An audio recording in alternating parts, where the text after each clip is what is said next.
ನಮಸ್ಕಾರ ಎಲ್ರಿಗೂ. ಇತ್ತೀಚಿನ ದಿನಗಳಲ್ಲಿ ಅಪ್ಪ ಅವರ ಸಾಹಸಸಮ ಡಾಕ್ಟರ್ ವಿಷ್ಣುವರ್ಧನ್ ಅವರ ಸ್ಮಾರಕದ ವಿಚಾರವಾಗಿ ಸಾಕಷ್ಟು ಪ್ರಶ್ನೆಗಳು ಹೇಳ್ತಿವೆ. ಇದರ ಬಗ್ಗೆ ನಾವು ಹಲವಾರು ಬಾರಿ ಮಾಧ್ಯಮದ ಮುಖಾಂತರ, ಸಂದರ್ಶನಗಳ ಮುಖಾಂತರ ಸ್ಪಷ್ಟನೆಯನ್ನು ಕೊಟ್ಟಿದ್ದೀವಿ. ಆದರೂ ಸಹ ಅಭಿಮಾನಿಗಳಲ್ಲಿ ಕೆಲವು ಪ್ರಶ್ನೆಗಳು ಹಾಗೆ ಉಳ್ಕೊಂಡಿದ್ದಾವೆ. ಹಾಗಾಗಿ ಈ ವಿಡಿಯೋ ಮುಖಾಂತರ ನಾನು ಆ ಪ್ರಶ್ನೆಗಳಿಗೆ ಉತ್ತರವನ್ನು ಕೊಡೋದಕ್ಕೆ ಪ್ರಯತ್ನ ಪಡ್ತೀನಿ. 30ನೇ ಡಿಸೆಂಬರ್ 2009 ಅಪ್ಪ ಅವರು ನಮ್ಮನ್ನು ಶಾರೀರಿಕವಾಗಿ ಬಿಟ್ಟು ಹೋದರು. ಮೈಸೂರಲ್ಲಿ ಈ ಘಟನೆ ಆಯಿತು. ಅಮ್ಮವರು ಅಪ್ಪ ಅವ್ರನ್ನ ಬೆಂಗಳೂರಿಗೆ ಕರ್ಕೊಂಡು ಬಂದರು, ಮನೆಗೆ ಕರ್ಕೊಂಡು ಬಂದರು. ಯಾಕಂತಂದರೆ ಮನೆಯಿಂದ ನಂತರ ಮುಂದಿನ ಎಲ್ಲ ಕಾರ್ಯಗಳು ಆಗಬೇಕು, ಮನೆಗೆ ಅವರು ಬರಬೇಕು ಅನ್ನೋ ದೃಷ್ಟಿಯಲ್ಲಿ ಮನೆಗೆ ಕರ್ಕೊಂಡು ಬಂದರು. ಆಗ ಕುಮಾರಸ್ವಾಮಿ ಅವರು ನನಗೆ ಫೋನ್ ಮಾಡಿದರು. ನನ್ನ ಹತ್ರನೇ ಅವರು ಮಾತಾಡಿದ್ರು. ಅವರು ಹೇಳಿದ್ರು, ಎಲ್ಲಿ ಅಂತ್ಯ ಸಂಸ್ಕಾರ ಮಾಡ್ತೀರಾ ಅಂತ ಕೇಳಿದ್ರು. ಆಗ ಬನಶಂಕರಿಯಲ್ಲಿ ರುದ್ರಭೂಮಿ ಇದೆ, ಬೆಂಗಳೂರಿನ ಬನಶಂಕರಿಯಲ್ಲಿ ರುದ್ರಭೂಮಿ ಇದೆ. ಅಲ್ಲಿ ಅಪ್ಪ ಅವರ ಕುಟುಂಬದ ಎಲ್ಲ ಸದಸ್ಯರಿಗೆ ಅಲ್ಲೇ ಸಂಸ್ಕಾರ ನಡೆದಿದೆ. ಹಾಗಾಗಿ ಅಲ್ಲೇ ಮಾಡಬೇಕು ಅಂತ ಅಂದ್ಕೊಂಡಿದ್ದೀವಿ ಅಂತ ನಾನು ಹೇಳಿದೆ. ಆಗ ಅವ್ರು ಹೇಳಿದ್ರು, ಇಲ್ಲ, ಅವರು ತುಂಬ ದೊಡ್ಡ ವ್ಯಕ್ತಿ, ಅವರು ದೊಡ್ಡ ಪ್ರಮಾಣದಲ್ಲಿ ಅವ್ರದ್ದು ಸಂಸ್ಕಾರ ನಡಿಬೇಕು. ರಾಜ್ಯ ಸರ್ಕಾರದ ಎಲ್ಲ ಗೌರವಗಳು ಅವ್ರಿಗೆ ಸಿಗಬೇಕು, ಗೌರವದಿಂದಾನೇ ಅವ್ರದ್ದು ಸಂಸ್ಕಾರ ನಡಿಬೇಕು. ಹಾಗಾಗಿ ಅಲ್ಲಿ ಮಾಡೋದು ಬೇಡ ಅಂತ ಅಪ್ಪಾಜಿಯವರು, ಅಂತಂದರೆ ಅವ್ರ ತಂದೆಯವರು ಅದನ್ನು ಹೇಳ್ತಾ ಇದ್ದಾರೆ. ಹಾಗಾಗಿ ದಯವಿಟ್ಟು ಅಲ್ಲಿ ಮಾಡೋದು ಬೇಡ, ನಾವು ಸ್ವಲ್ಪ ಹೊತ್ತಲ್ಲಿ ನಿಮ್ಗೆ ಹೇಳ್ತೀವಿ, ಆ ಜಾಗದಲ್ಲಿ ನೀವು ಮಾಡಿ ಅಂತ ಹೇಳಿದ್ರು. ಅವರ ಆ ಒಂದು ಕಾಳಜಿಗೆ, ಅವರ ಒಂದು ಅಭಿಮಾನಕ್ಕೆ, ಅವರ ಒಂದು ಪ್ರೀತಿಗೆ, ಆ ಕ್ಷಣಕ್ಕೆ, ಅವರು ಹೇಳಿದ ರೀತಿಗೆ ನಾವು ನಮ್ಮ ಕುಟುಂಬದವರು ನಾವು ನಿಜಕ್ಕೂ ಅವರಿಗೆ ತಲೆಬಾಗಿ ನಮ್ಮ ನಮಸ್ಕಾರಗಳನ್ನು ನಾವು ಹೇಳ್ತೀವಿ, ನಮ್ಮ ಕೃತಜ್ಞತೆಯನ್ನು ನಾವು ಹೇಳ್ತೀವಿ. ಅಭಿಮಾನ್ ಸ್ಟುಡಿಯೋನಲ್ಲಿ ತಮ್ಮೆಲ್ಲರಿಗೂ ಗೊತ್ತಿರೋ ಹಾಗೆ ಸಂಸ್ಕಾರ ನಡೀತು, ಅಗ್ನಿ ಸಂಸ್ಕಾರ ನಡೀತು. ಅಲ್ಲಿ ಮಣ್ಣು ಮಾಡಿಲ್ಲ. ತುಂಬ ಜನಕ್ಕೆ ಅದು ಒಂದು ತಪ್ಪು ಕಲ್ಪನೆ ಇದೆ, ಮಣ್ಣು ಮಾಡಿದ ಜಾಗ ಅಂತ. ಮಣ್ಣು ಮಾಡಿದ ಜಾಗ ಅಲ್ಲ, ಅದು ಅಗ್ನಿ ಸಂಸ್ಕಾರ ನಡೆದಿರ್ತಕ್ಕಂಥ ಜಾಗ. ಅಲ್ಲಿ ಅಗ್ನಿ ಸಂಸ್ಕಾರ ನಡೀತು, ತುಂಬ ಸುಸೂತ್ರವಾಗಿ ನಡೀತು. ಅಂತಂದರೆ ಬೆಳಗ್ಗೆ ಈ ವಿಚಾರ ಗೊತ್ತಾದ ಮೇಲೆ ಸಾಯಂಕಾಲದವರೆಗೂ ಎಲ್ಲವೂ ನಡೆದೇ ಹೋಯಿತು. ಯಾವುದೇ ತರಹದ ಅಡಚಣೆ ಅಲ್ಲಿ ಬಂದಿಲ್ಲ. ಅಂಬರೀಷ್ ಅಂಕಲ್ ಕೂಡ ನಮ್ಮ ಜೊತೆ ನಿಂತಿದ್ದರು, ತುಂಬ ಪ್ರಯತ್ನ ಪಟ್ಟು ಶ್ರಮ ವಹಿಸಿ ಅಲ್ಲಿ ಅದು ನಡೀತು.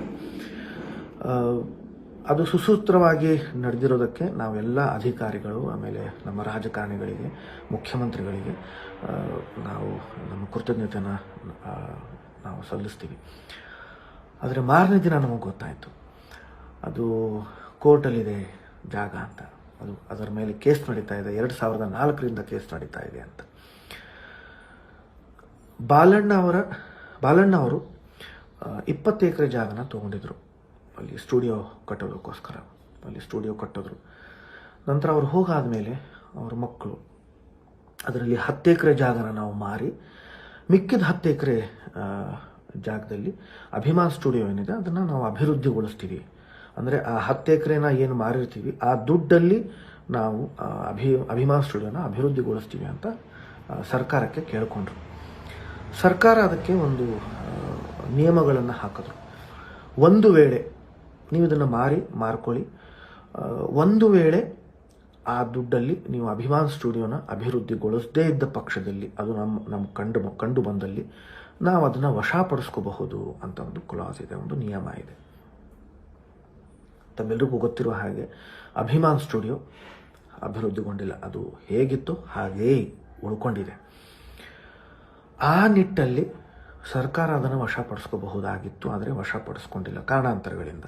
ಅದು ಬಾಲಣ್ಣವರ ಮೇಲೆ ಇರತಕ್ಕಂಥ ಒಂದು ಅಭಿಮಾನದಿಂದ ಅವರು ಅದನ್ನು ಮಾಡಿಲ್ಲ. ಸರಿ, ಈ ಜಾಗ ಏನಿದೆ ಇದು ಒಂದು ವಿವಾದಾತ್ಮಕ ಜಾಗ. ಕೋರ್ಟ್ಗೆ ನಾವು ಹೋದ್ವಿ, ಈ 2 ಎಕರೆನ ಸೆಪ್ರೇಟ್ ಮಾಡಿ ಅಂತ ಕೇಳ್ಕೊಂಡ್ವಿ. ಯಾಕಂತಂದರೆ 10 ಎಕರೆ ಜಾಗದ ಮೇಲೆ ಕೇಸ್ ಇತ್ತು 2004ರಿಂದ, ನಾನು ಆಗಲೇ ಹೇಳಿದ ಹಾಗೆ. ಈ 2 ಎಕರೆನ ಸೆಪ್ರೇಟ್ ಮಾಡಿ ಈ 2 ಎಕರೆಯಲ್ಲಿ ನಾವು ಸ್ಮಾರಕನ ಕಟ್ತೀವಿ. ಅದಕ್ಕೆ ಸರ್ಕಾರ 2 ಕೋಟಿ ಕೂಡ ಮಂಜೂರು ಮಾಡಿತ್ತು.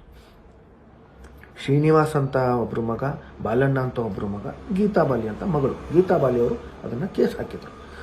ಈ 10 ಎಕರೆ ಉಳಿದಿರೋ 10 ಎಕರೆ ಜಾಗದ ಮೇಲೆ ನನಗೂ ಪಾಲಿದೆ ಅಂತ ಅವ್ರು ಕೇಸ್ ಹಾಕಿದ್ರು. ಬಾಲಣ್ಣ ಅವ್ರ 2 ಮಕ್ಕಳು ಏನಿದ್ದಾರೆ ಅಂದರೆ ಶ್ರೀನಿವಾಸ್ ಅವರು ಇರಲಿಲ್ಲ, ಅವ್ರ ಮಗ. ಆಮೇಲೆ ಇವರು ಇನ್ನೊಬ್ಬರ ಮಗ ಗಣೇಶ್ ಅಂತ. ನಾನು ಆಗಲೇ ಬಾಲಣ್ಣ ಅಂತಾನೆ ಹೇಳಿದೆ, ಇನ್ನೊಬ್ಬರ ಮಗ ಗಣೇಶ್ ಅಂತ ಇನ್ನೊಬ್ಬರ ಮಗ. ಸೊ ಗಣೇಶ್ ಅವರು ಏನು ಹೇಳಿದ್ರು, ಆ 2 ಕೋಟಿ ಏನಿದೆ ಅದು ಗೀತಾ ಬಾಲಿ ಅವ್ರಿಗೆ ಕೊಡಿ, ನಮಗೆ ಅದು ಏನು ಬೇಡ, ಅವರು ಅದಕ್ಕೆ ಒಪ್ಕೊಂಡ್ರೆ ಅದು ಅವ್ರಿಗೆ ಕೊಡಿ ಅಂತ ಅವ್ರು ಹೇಳಿದ್ರು. ಗೀತಾ ಬಾಲಿ ಅವರು ಅದಕ್ಕೆ ಒಪ್ಪಲಿಲ್ಲ.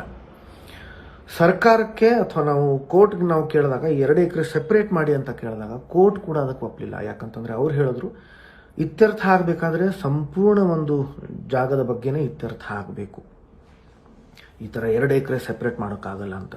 ನಮ್ಮ ಮನೆಯವರು ನಾವು ಪ್ರಯತ್ನ ಪಟ್ಟಿದ್ದು ಅವ್ರಿಗೆ ಗೊತ್ತಿದೆ, ಅವ್ರು ಹೇಳ್ತಾರೆ ನಿಮಗೆ. ನಂತರ BJP BBMP ಸುಬ್ಬಣ್ಣ ಪ್ರೆಸಿಡೆಂಟ್ ಇದ್ದರು ಆವಾಗ, ಅವರು ತುಂಬ ಶ್ರಮ ಪಟ್ಟಿದ್ದಾರೆ ಇದಕ್ಕೆ. ಬೇಕಾದರೆ ಅವ್ರನ್ನೂ ಹೋಗಿ ಕೇಳ್ಕೊಳ್ಳಿ, ಅವರು ಹೇಳ್ತಾರೆ ನಿಮಗೆ. ನಂತರ ಈ 6.5 ವರ್ಷದಲ್ಲಿ 18ನೇ ಸೆಪ್ಟೆಂಬರ್ ಹಾಗೂ 30ನೇ ಡಿಸೆಂಬರ್ ಅಂತಂದರೆ 18ನೇ ಸೆಪ್ಟೆಂಬರ್ ಅಪ್ಪ ಅವರ ಹುಟ್ಟುಹಬ್ಬದ ದಿನ ಮತ್ತು 30ನೇ ಡಿಸೆಂಬರ್ ಅವರ ಪುಣ್ಯಸ್ಮರಣೆ ದಿನ, ಈ 2 ದಿನ ಅಲ್ಲಿ ಸರ್ಕಾರದ ಜೊತೆಗೆ ಮತ್ತು ಹಲವಾರು ಸಂಘ ಸಂಸ್ಥೆಗಳು, ಸರ್ಕಾರೇತರ ಸಂಸ್ಥೆಗಳ ಜೊತೆಗೆ ಅಲ್ಲಿ ಉಚಿತ ಆರೋಗ್ಯ ತಪಾಸಣೆ, ಉಚಿತ ಆರೋಗ್ಯ ಚಿಕಿತ್ಸೆ, ಪರಿಸರಕ್ಕೆ ಸಂಬಂಧಪಟ್ಟಿರೋ ಕಾರ್ಯಕ್ರಮಗಳು ಇವೆಲ್ಲವೂ ನಾವು ಸಾಕಷ್ಟು ಮಾಡ್ಕೊಂಡು ಬಂದಿದ್ದೀವಿ. ಅದನ್ನೆಲ್ಲ ಯಾಕೆ ಮಾಡ್ಕೊಂಡಿದ್ದೀವಿ, ಯಾಕೆ ಮಾಡೋದು? ಅಲ್ಲೇ ಆಗಬೇಕು, ಅಲ್ಲೇ ಆಗತ್ತೆ ಅನ್ನೋ ಎಲ್ಲೋ ಒಂದು ಕಡೆ ಒಂದು ನಂಬಿಕೆಯಿಂದ ಅಲ್ಲಿ ನಾವು ಪ್ರಯತ್ನ ಪಟ್ವಿ. ಜೊತೆಗೆ ಅಲ್ಲಿ ಜ್ವಲಂತವಾಗಿ ಒಂದು ಸಾವಿರಾರು ಜನ ಒಂದು ಈ 2 ದಿನದ ನಿಮಿತ್ತವಾಗಿ ಅಲ್ಲಿ ಬರ್ತಾ ಇದ್ರೆ ಏನಾಗುತ್ತೆ, ಅದು ಒಂದು ಜ್ವಲಂತವಾದಂಥ ಅದು ಒಂದು ಪ್ರಶ್ನೆಯಾಗಿ ಉಳ್ಕೊಂಡು ಅದು ಸರ್ಕಾರಕ್ಕೆ ಅದು ಹೇಳ್ತಾ ಅದು ಒಂದು ರೀತಿ ಆಗುತ್ತೆ ಅನ್ನೋ ದೃಷ್ಟಿಯಲ್ಲಿ ಅದು ಒಂದು ಪ್ರಯತ್ನ. ಜೊತೆಗೆ ಅಪ್ಪವರು ಯಾವ ರೀತಿಯ ವ್ಯಕ್ತಿ ಅನ್ನೋದು ನಮಗೆ ಗೊತ್ತು. ಅವರು ಯಾರಾದರೂ ಹಾರ ಹಾಕಿದ್ರು ಕೂಡ ಅವ್ರು ಹೇಳೋರು, ನನಗೆ ಹಾರ ಹಾಕಬೇಡಿ, ಅದೇ ದುಡ್ಡಲ್ಲಿ ಯಾರಿಗಾದ್ರೂ ಸೇವೆ ಮಾಡಿ, ಯಾರಿಗಾದ್ರೂ ಸಹಾಯ ಮಾಡಿ ಅಂತ ಹೇಳೋರು. ಹಾಗಿರುವಾಗ ಅವ್ರ ವ್ಯಕ್ತಿಮತ್ವ ಏನು? ಹಾಗಾಗಿ ಅಭಿಮಾನ್ ಸ್ಟುಡಿಯೋದಲ್ಲಿ ಏನೆಲ್ಲ ಆಗಬೇಕು, ಅಭಿಮಾನ್ ಸ್ಟುಡಿಯೋದಲ್ಲಿ ಉಚಿತ ಶಿಬಿರಗಳನ್ನು ಯಾಕೆ ಮಾಡೋದು, ಅವರಿಂದ ಅಪ್ಪವ್ರ ಹೆಸರಿಂದ ಒಂದು 10 ಜನಕ್ಕೆ ಉಪಯೋಗ ಆಗಬೇಕು ಅನ್ನೋ ದೃಷ್ಟಿಯಲ್ಲಿ ಪ್ರಯತ್ನ ಪಟ್ಟು. ಈ ಉಚಿತ ಶಿಬಿರಗಳು ಇವತ್ತು ಅಂದ್ಕೊಂಡ ತಕ್ಷಣ ನಾಳೆ ಆಗಲ್ಲ ರಾಜ. ಅದಕ್ಕೂ ಸಾಕಷ್ಟು ಪ್ರಯತ್ನ ಪಡಬೇಕು, ಶ್ರಮ ವಹಿಸಬೇಕು, ಎಲ್ಲರ ಹತ್ರ ಮಾತಾಡಬೇಕು, ಕೋಆರ್ಡಿನೇಟ್ ಮಾಡಬೇಕು, ಅಲ್ಲಿ ಶಾಮಿಯಾನ ಹಾಕಬೇಕು. ಅದಕ್ಕೂ ಸಹ ನಾವು ಶ್ರದ್ಧೆಯಿಂದ, ಪ್ರೀತಿಯಿಂದ, ಕಾಳಜಿಯಿಂದ, ಅಭಿಮಾನದಿಂದ, ಗೌರವದಿಂದ ಮಾಡಿದ್ದೀವಿ. 6.5 ವರ್ಷ ಇದನ್ನು ಪ್ರಯತ್ನ ಪಟ್ಟಿದ್ದೀವಿ. ಇಲ್ಲಿ ಆಗೋದೇ ಇಲ್ಲ ಅಂತ ಗೊತ್ತಾದ ಮೇಲೆ ಸರ್ಕಾರ ನಮಗೆ ಹೇಳ್ತು. ನಾನು ಪದೇ ಹೇಳ್ತಾ ಇದ್ದೀನಿ, ಮಾನ್ಯ ಮುಖ್ಯಮಂತ್ರಿಗಳೇ ಅದಕ್ಕೆ ಅಧ್ಯಕ್ಷರು ಅವರೇ ಹೇಳಿದ್ರು ಇಲ್ಲ ಆಗಲ್ಲ, ಬೇರೆ ಕಡೆ ಎಲ್ಲಾದರೂ ಪ್ರಯತ್ನ ಪಡಿ ಅಂತ ಹೇಳಿದಾಗ ನಾವೇನು ಮಾಡೋಕ್ಕಾಗತ್ತೆ? ಈ ಅಭಿಮಾನ್ ಸ್ಟುಡಿಯೋದು ಪರಿಸ್ಥಿತಿ ಹೇಗಿದೆ ನೋಡಿ. ಅದಕ್ಕೆ ಛಾವಣಿ ಕೂಡ ಅಮ್ಮನೇ ಅವ್ರ ದುಡ್ಡಲ್ಲೇ ಅದನ್ನು ಮಾಡಿಸಿದ್ದು, ಬೇರೆ ಯಾರೂ ಮಾಡಿಲ್ಲ. ಅಮ್ಮನೇ ಮಾಡಿಸಿದ್ದದು. ನಾವು ಅದಕ್ಕೆ ನಿರ್ಲಕ್ಷ್ಯ ಮಾಡ್ತಿದ್ವಿ ಅನ್ನೋದಿಲ್ಲ. ಯಾಕೆ ಹೋಗ್ತಾ ಇಲ್ಲ, ಅದಕ್ಕೆ ಕಾರಣ ಇದೆ. ಅದು ಆಗೋದೇ ಇಲ್ಲ ಅಂತ ಅಂದಮೇಲೆ ಬೇರೆ ಕಡೆ ಎಲ್ಲಾದರೂ ಶುದ್ಧವಾಗಿ ಅದನ್ನು ಮಾಡ್ಕೊಂಡು ಹೋದಾಗ ಅದಕ್ಕೆ ಆದಂಥ ಒಂದು ಆದ್ಯತೆ ಸಿಗತ್ತೆ. ಇದು ಆಗ್ತಾ ಇಲ್ಲ. ಇದು ಎಷ್ಟೇ ಪ್ರಯತ್ನ ಪಟ್ಟರು ಇಲ್ಲಿ ಆಗ್ತಾನೇ ಇಲ್ಲ. ಸರ್ಕಾರನೇ ಹೇಳಾಯಿತು. ನಂತರ ನಮ್ಮ ಮುಖ್ಯಮಂತ್ರಿಗಳು ಹೇಳಿದ್ರು, ಅದರ ಪಕ್ಕದ ಒಂದು ಜಾಗ ಇದೆ, ಅಲ್ಲಿ ಮಾಡ್ಕೊಳ್ಳಿ ಅಂತಂದರು. ಸರಿ ಅಂತ ಅಲ್ಲಿ ಪ್ರಯತ್ನ ಪಟ್ವಿ. ಅಲ್ಲೂ ಒಂದಿಷ್ಟು ದಿವಸ ಆದಮೇಲೆ 6 ತಿಂಗಳಾದಮೇಲೆ ಇಲ್ಲ ಆಗಲ್ಲ, ಏನೋ ಒಂದು ಸಮಸ್ಯೆ ಅಂತ ಹೇಳಿದ್ರು. ಎದುರುಗಡೆ ಜಾಗ ತೋರಿಸಿದ್ರು, ಅದು ಆಗಿಲ್ಲ. ಅದಕ್ಕೂ ಪ್ರತಿಯೊಂದಕ್ಕೂ ಒಂದು ಜಾಗ ತೋರಿಸೋದ ಮೇಲೆ ಅದಕ್ಕೊಂದು ನೀಲಿ ನಕ್ಷೆ ತಯಾರು ಮಾಡೋದು ಅಥವಾ ಅದಕ್ಕೆ ಆದಂಥ ಕೆಲವು ಪ್ರಯತ್ನಗಳನ್ನು ಪಡೋದು, ಅದೆಲ್ಲ ಪ್ರಯತ್ನಗಳಾದಮೇಲೆ ಇಲ್ಲಿ ಏನೋ ಒಂದು ಸಮಸ್ಯೆ ಇದೆ ಅಂತ ಎದುರಾಗೋದು. ಒಂದಿಷ್ಟು ದಿನಗಳು, ಒಂದಿಷ್ಟು ತಿಂಗಳುಗಳು ಹೋಗೋದು. ಸರಿ, ಅಲ್ಲಾಗಲ್ಲ. ನಂತರ ಅದರ ಎದುರುಗಡೆ ಡಯಾಗೋನಲ್ಲಿ ಅಪೋಸಿಟ್ ಅಂದರೆ BGS ಆಸ್ಪತ್ರೆ ಏನಿದೆ ಅದರ ಎದುರುಗಡೆ ಒಂದು ಜಾಗ ತೋರಿಸಿದ್ರು. ಇಷ್ಟೆಲ್ಲ ಜಾಗಗಳನ್ನು ಈಗಾಗಲೇ ಅವ್ರು ತೋರಿಸಿದ್ರು. ಆವಾಗ ಅದು ನಮಗೆ ಗೊತ್ತಿತ್ತು, ಇದು ಫಾರೆಸ್ಟ್ ಬಫರ್ ಝೋನಿಗೆ ಬರುತ್ತದು ಅಂತ. ಫಾರೆಸ್ಟ್ ಬಫರ್ ಝೋನಲ್ಲಿರೋ ಜಾಗ ಅಂತಂದರೆ ಫಾರೆಸ್ಟಿಂದ ಆ ಬಫರ್ ಝೋನಲ್ಲಿ 100 ಅಡಿ ಏನೋ ನೀವು ಮಾಡೋ ಹಾಗಿಲ್ಲ, ಇನ್ಫ್ರಾಸ್ಟ್ರಕ್ಚರ್ ಕಟ್ಟೋ ಹಾಗಿಲ್ಲ ಅಂತ. ಅದೊಂದು ದಾರಿ ಉದ್ದಕ್ಕೂ ಅಲ್ಲಿ ಒಂದು ದೊಡ್ಡ ರಸ್ತೆ ಹೋಗುತ್ತೆ, ಅದು ಇನ್ಫ್ರಾಸ್ಟ್ರಕ್ಚರಲ್ಲಿ ಬರುತ್ತೆ. ಆದರೆ ಅದು ಆಗಿದೆ, ಅದಕ್ಕೆ ಯಾರೂ ಏನೂ ಅಡ್ಡಿ ಮಾಡಿಲ್ಲ. ಆದರೆ ಇದು ಬಫರ್ ಝೋನ್ ಇದೆ, ಇಲ್ಲಿ ನೀವು ಕಟ್ಟೋ ಹಾಗಿಲ್ಲ ಅಂತಂದ್ಬಿಟ್ಟು ನಮಗೆ ಯಾವತ್ತು ಶಂಕುಸ್ಥಾಪನೆ ಇತ್ತು ಆ ಜಾಗನೂ ಎಲ್ಲ ಮಾಡಿ ಅದು ಆಗಿ ಅದಕ್ಕೆ ನೀಲಿ ನಕ್ಷೆ ತಯಾರು ಮಾಡಿ ಅದಕ್ಕೆ 2 ವರ್ಷ ಹೋಯಿತು ನಮ್ಮದು. ಅದಕ್ಕೆಲ್ಲ ಆಯಿತು. ಇವಾಗ ಶಂಕುಸ್ಥಾಪನೆ ಮಾಡೋಣ ಅಂತ ಅಂದ್ಕೊಂಡಾಗ ಪರಿಸರವಾದಿಗಳು ಬಂದು ಸ್ಟೇ ಆರ್ಡರ್ ಹಾಕಿದ್ರು. ನಾವು ನಮ್ಮ ಅಪ್ಲಿಕೇಶನಲ್ಲಿ ಆ ಜಾಗ ಆಗತ್ತೆ ಅಂತ ಬಂದಾಗ ಸರ್ಕಾರಕ್ಕೆ ನಾವು ಹೇಳಿದ್ವಿ, ಅಲ್ಲೇನಿದೆಯೋ ಅಲ್ಲಿ ಗಿಡಗಳು, ಆ್ಯಕ್ಚುಲಿ ದೊಡ್ಡ ದೊಡ್ಡ ಗಿಡಗಳು ಅಥವಾ ಮರಗಳು ಇರಲಿಲ್ಲ ಅಲ್ಲಿ. ಅದು ಏನಿದೆಯೋ, ಯಾಕಂದ್ರೆ ನಾವೇ ಪರಿಸರದ ಎಷ್ಟೋ ಕೆಲಸಗಳನ್ನು ಮಾಡ್ತಿರೋದ್ರಿಂದ ಅಲ್ಲಿ ಏನಿದೆಯೋ ಅದನ್ನು ನಾವು ಟ್ರಾನ್ಸ್ಪ್ಲಾಂಟ್ ಮಾಡ್ತೀವಿ, ಬೇರೆ ಕಡೆ ಅದನ್ನು ನೆಡ್ತೀವಿ ಅಂತಲೇ ಹೇಳಿದ್ವಿ. ಆದರೂ ಕೂಡ ಪರಿಸರವಾದಿಗಳು ಬಂದು ಅವತ್ತಿನ ದಿವಸನೇ ಶಂಕುಸ್ಥಾಪನದ ಕಲ್ಲು ಕೂಡ ತಯಾರಾಗಿದೆ, ಮಾನ್ಯ ಮುಖ್ಯಮಂತ್ರಿಗಳು ಬರೋ ಒಂದು ಸಮಯ ಕೂಡ ನಿಗದಿಯಾಗಿದೆ. ಅವತ್ತೇ ನಮಗೆ ಸ್ಟೇ ಆರ್ಡರ್ ಹಾಕಿದ್ರು. ಇದ್ರ ಹಿಂದೆ ಎಷ್ಟು ವರ್ಷದ ಪರಿಶ್ರಮ ಪ್ರಯತ್ನ, 2 ವರ್ಷದ ಪ್ರಯತ್ನ ಹೋಯ್ತದು. ಅದು ಆಗಲಿಲ್ಲ. ನಂತರ ಇನ್ನೂ ಕೆಲವು ಜಾಗಗಳು ತೋರಿಸಿದ್ರು. ಒಂದು ಜಾಗದಲ್ಲಿ 100 ತೆಂಗಿನ ಮರಗಳಿತ್ತು. ಅಲ್ಲಿ ಹೇಗಾಗತ್ತೆ ರಾಜ, ಅದನ್ನು ಕಡಿದು ಮಾಡಬೇಕಾ? ಅದಕ್ಕಿಂತ ದೊಡ್ಡ ಪಾಪ ಇನ್ಯಾವುದಿಲ್ಲ, ಅದು ಬೇಡ ಅಂತಂದ್ವಿ. ಇನ್ನೊಂದು ಯಾವುದೋ ಒಂದು ಬೆಟ್ಟದ ಮೇಲೆ ತೋರಿಸೋದು, ಅಲ್ಲಿ ಹೋಗೋದಕ್ಕೆ ದಾರಿ ಇಲ್ಲ. ಇದು ಸ್ಮಾರಕ ಆಗಬೇಕು ಅಂತಂದ್ರೆ ಒಂದು ದೊಡ್ಡ ಪ್ರಮಾಣದ ಒಂದು ಸ್ಮಾರಕ ಆಗಬೇಕು. ಅಲ್ಲಿ ಸಾಕಷ್ಟು ಜನ, 1000 ಜನ ನಾಳೆ ಬರ್ತಾರೆ, ಅದಕ್ಕೆ ಆಕ್ಸೆಸ್ ಇರಬೇಕಲ್ಲ, ಅದಕ್ಕೆ ದಾರಿ ಇರಬೇಕಲ್ಲ. ಹಾಗಾಗಿ ಅದು ಬೇಡ ಅಂತಂದ್ವಿ. ಆವಾಗ ಅಮ್ಮ ಅಂದರು, ಮೈಸೂರಲ್ಲಿ ನಾವು ಪ್ರಯತ್ನ ಪಡೋಣ, ವಿಶಾಲವಾದ ಜಾಗ, ಅಲ್ಲಿ ಈ ಥರದ ಅಡಚಣೆಗಳು ಇರಲ್ಲ ಬಹುಶಃ, ಅಲ್ಲಿ ಪ್ರಯತ್ನ ಪಡೋಣ ಅಂತ ಅಂದರು. ಅಲ್ಲೂ ಸಹ 2 ಜಾಗಗಳಲ್ಲಿ ಸಮಸ್ಯೆಗಳು ಬಂದವು. ಏನೇನೋ ಸಮಸ್ಯೆಗಳು, 2 ಜಾಗಗಳನ್ನು ತೋರಿಸಿದ್ರು, ಅಲ್ಲಿ ಸಮಸ್ಯೆ ಬಂದವು. ನಂತರ 3ನೇ ಜಾಗ ತೋರಿಸಿದ್ರು, ಇದು ಸರಿ ಅಂತ, ಇಲ್ಲಿ ಏನೂ ಸಮಸ್ಯೆ ಇಲ್ಲ ಅಂತ ಹೇಳಿದ್ರು. ಅಲ್ಲಿ ಪ್ರಯತ್ನ ಪಟ್ವಿ. ಅಲ್ಲಿ ರೈತರು ಕೇಸ್ ಹಾಕಿದ್ರು, ಇದು ಗೋಮಾಳದ ಜಾಗ ಅಂತ. ಅದಕ್ಕೂ ಕೆಲವರು ಹೋಗಿ ಅವ್ರ ರೈತರು ಕಿವಿ ಊದಿದ್ದಾರೆ, ಗೋಮಾಳದ ಜಾಗ ಅಂತ. ಸರ್ಕಾರ ಹೇಳ್ತು ಇದು ಗೋಮಾಳದ ಜಾಗ ಅಲ್ಲ ಅಂತ. ಸರ್ಕಾರದ್ದೇ ಎಲ್ಲ ದಾಖಲೆ ಪತ್ರಗಳನ್ನು ತೋರಿಸಿದ್ರು. ಆದರೆ ಅವರು ಸ್ಟೇ ಆರ್ಡರ್ ಹಾಕಿದ ಮೇಲೆ ಅದು ತಿರ್ಗಾ ಕೋರ್ಟ್ ಪ್ರೊಸೀಜರ್ ಎಲ್ಲ ಆಗಬೇಕು. ಈ ಹೈಕೋರ್ಟಲ್ಲಿ ಉದಯ್ ಹೊಳ್ಳ ಅಂತ ಜಡ್ಜ್ ಇದ್ರು, ಅವ್ರನ್ನ ಹೋಗಿ ಕೇಳಿ. ಅಡ್ವೊಕೇಟ್ ಜನರಲ್ ಸಾಹೇಬರು ಇದ್ದರು, ಅವರು ನಮ್ಗೆ ತುಂಬ ಸಹಾಯ ಮಾಡಿದ್ದಾರೆ. ಮತ್ತು ಜನಗಳಿಗೆ ಅನುಕೂಲ ಆಗೋ ಹಾಗೆ ಅದು ಸಭಾಂಗಣ ಬರುತ್ತೆ. ಅಲ್ಲಿ ಚಿತ್ರೋತ್ಸವಗಳನ್ನು ಮಾಡೋಕ್ಕೆ, ನಾಟಕೋತ್ಸವಗಳನ್ನು ಮಾಡೋದಕ್ಕೆ ಅದು ವ್ಯವಸ್ಥೆ ಇದೆ. ಶಿಬಿರಗಳನ್ನು ಮಾಡೋದಕ್ಕೆ ಅಂತಂದರೆ ಸಿನಿಮಾಗೆ ಸಂಬಂಧಪಟ್ಟಿರೋ ಶಿಬಿರಗಳನ್ನು ಮಾಡೋದಕ್ಕೆ ಅಲ್ಲಿ ಕೊಠಡಿಗಳನ್ನು ಮಾಡಿದ್ದೀವಿ. ಒಂದು ಕ್ಯಾಂಟೀನ್ ಬರುತ್ತೆ. ಹೀಗೆ ಇನ್ನೂ ಕೆಲವು ಸರ್ಪ್ರೈಸಸ್ಗಳನ್ನು ನಾನು ಹೇಳಿಲ್ಲ ತಮಗೆ, ಅದನ್ನು ತಾವು ನೋಡಿದಾಗ ತಮ್ಗೆ ಗೊತ್ತಾಗತ್ತೆ. ನಂತರ ಮಿಕ್ಕಿದ್ದ ಜಾಗ ಏನಿದೆ, ಒಂದು 2.5 ಎಕರೆ ಜಾಗ ಇದೆ, ರಾಜ್ಯ ಸರ್ಕಾರದ ಜಾಗ. ನಾನು ಆಗಲೇ ಹೇಳಿದಾಗೆ ಅದು ಜಾಗ ಏನಿದೆ, ಅಲ್ಲಿ film and television institute of India, ಅದು ಪುಣೆನಲ್ಲಿ ಏನಿದೆ, ಅದರ ಶಾಖೆ ಇಡೀ ದಕ್ಷಿಣ ಭಾರತದಲ್ಲೇ ಇಲ್ಲ. ಅದು ಆಗಬೇಕು ಅನ್ನೋ ದೃಷ್ಟಿಯಲ್ಲಿ ನಾವು ಇಲ್ಲಿ ಅಭಿಮಾನ್ ಸ್ಟುಡಿಯೋನಲ್ಲಿ ಇದ್ದಾಗಲೂ ನಾವು ಪ್ರಯತ್ನ ಪಟ್ವಿ. ಇಲ್ಲ ಆಗಲ್ಲ ಅಂದ ತಕ್ಷಣ ಈಗ ಅಲ್ಲಿ ಹೋದ್ಮೇಲೂ ಕೂಡ ಪ್ರಯತ್ನ ಪಡ್ತಾ ಇದ್ವಿ. ಅದು ಆದರೆ ಅದು ಜಂಟಿ ಯೋಜನೆ ಆಗಬೇಕು ಅಂತಂದರೆ ಕೇಂದ್ರ ಸರ್ಕಾರದ ಇನ್ಫ್ರಾಸ್ಟ್ರಕ್ಚರ್ ಇರುತ್ತೆ, ರಾಜ್ಯ ಸರ್ಕಾರದ್ದು ಜಾಗ ಇರುತ್ತೆ. ಅದು ಆದರೆ ಇಡೀ ದಕ್ಷಿಣ ಭಾರತಕ್ಕೆ ನಮ್ಮ ಕರ್ನಾಟಕದಿಂದ ಒಂದು ಕೊಡುಗೆ ಅದು ಆಗುತ್ತೆ.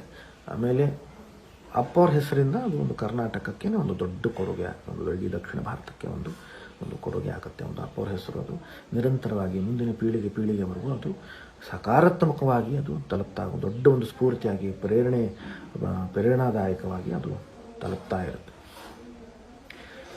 ಈ ಎಲ್ಲ ಪ್ರಯತ್ನಗಳು ಮಾಡಿದ್ದಕ್ಕೆ ಯಾಕಂತಂದರೆ ಅಪ್ಪವರ ನಿಲುವು ಏನಾಗಿತ್ತು, ಅವರ ವ್ಯಕ್ತಿಮತ್ವ ಏನಾಗಿತ್ತು, ನಾನು ಆಗಲೇ ಹೇಳಿದಾಗೆ ನಮ್ಮಿಂದ 4 ಜನಕ್ಕೆ ಸಹಾಯ ಆಗಬೇಕು ಅಂತಲೇ ಹೇಳೋರು ಅವರು.